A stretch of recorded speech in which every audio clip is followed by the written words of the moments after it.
Mary Magdalene and the other Mary were there all along. Judas betrayed. Peter talked a good game, but ultimately denied Jesus. All the disciples, so the story goes, deserted Jesus and fled. It's not until after Jesus had breathed his last, when the earth shook and rocks split, that the story's field of vision opens and we see to the edges, the edge where the many women were, there at Golgotha, there at the cross. Looking on from a distance, they had followed Jesus from Galilee, ministering to him. Among them were Mary Magdalene, Mary, the mother of James and Joseph, and the mother of sons of Zebedee. A whole community of women stayed and watched. And when Jesus' body was taken down from the cross and carried to the tomb, Mary Magdalene and the other Mary were there, sitting opposite the tomb. Ever faithful, the Marys only left the tomb to observe the Sabbath. Then, as soon as possible, as the first day of the week was dawning, the women returned to see the tomb. They had already witnessed an earthquake and tombs opening when Jesus died on the cross. They had heard his preaching along with the ones who crucified him. Those who remembered how Jesus had said, "After 3 days I will rise again," and they took pains to seal and protect Jesus' tomb, make sure it didn't happen. The women had heard Jesus too, and they were there all along. When another earthquake came and with the descent of an angel, those charged with guarding Jesus' tomb shook, and their fear paralyzed them where they stood. The women, though, the Marys, stayed present to hear the angel's instructions. Do not be afraid. The angel begins as angels usually do. Do not be afraid. Jesus is not here. He has been raised. Come and see, and then go quickly and tell his disciples. The women respond immediately. They left the tomb quickly with fear and great joy and ran to tell his disciples.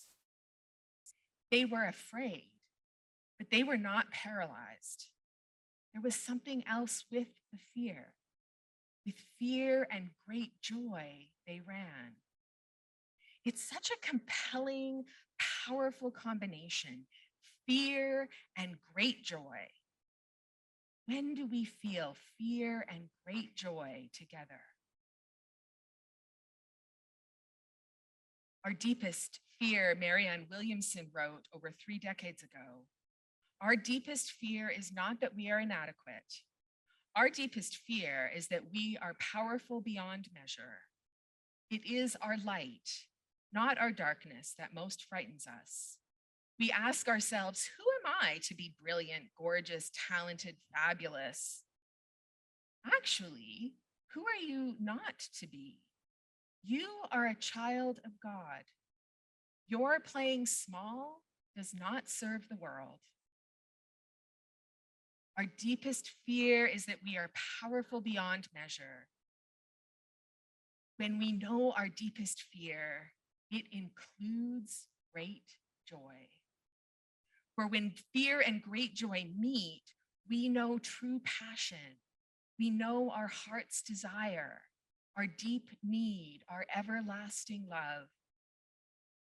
When what we desire most, what we love most comes near, fear and great joy meet, and we have to make a choice. We decide who we're going to follow, what we're going to do next. Will we play small and stay safe? Or will we take a risk? Will we risk great joy? Will we embrace God's power in us, power beyond measure, and risk showing it, showing ourselves to the world? In 2012, Brene Brown gave her second TED Talk, following up the one she had done in Houston 2 years earlier. She began by describing the earlier experience, saying, "I woke up the morning after I gave that talk with the worst vulnerability hangover of my life. I actually didn't leave my house for about 3 days. When she finally did go out, she confessed to a friend, 'I just told 500 people that I became a researcher to avoid vulnerability, and that when being vulnerable emerged from my data as absolutely essential to wholehearted living, I told these 500 people that I had a breakdown. At what point did I think that was a good idea?' The talk would, of course, be going on YouTube, the internet. And so Brene continues, if 500 turns into 1,000 or 2,000, my life is over. Now, at the time she was giving this second talk, 2 years after the first, roughly 4 million people had seen it. And I checked yesterday, and YouTube has now recorded 19 million views of that TED Talk. For a while, it was the most viewed TED Talk ever. And today it remains in the top 10. On one list I saw it was still number 4, almost 15 years later. If 500 turns into 1,000 or 2,000, my life is over, she prophesied to her friend, and later reflecting in her talk, and my life did end when that happened. And maybe the hardest part about my life ending is that I learned something hard about myself. As much as I would be frustrated about not being able to get my work out to the world, there was part of me working very hard to engineer staying small, staying right under the radar. Brown describes herself at the heart of Williamson's contention, your playing small does not serve the world. But Brene found her way through her vulnerability hangover and the end of her life, and she ran with fear and great joy to tell the world what she was learning about vulnerability, shame and empathy, connection and wholehearted living. Among the lessons, the first lesson that she describes in 2012 is that vulnerability is not weakness. Now, God has always known this, at least according to the biblical record, lived out dramatically in the story of Jesus that we have just been walking through. God's passion for abundant life for all people, for all creation, was incarnated in Jesus and got him killed by worldly power. God's power, though, power beyond measure, is manifest in the vulnerability of being betrayed, denied, and deserted by his closest friends as he faced suffering and death. But then comes the second lesson that Brene details, our need to talk about shame. Shame tells us we're never good enough. And if we can beat that one back, shame follows up with, who do you think you are?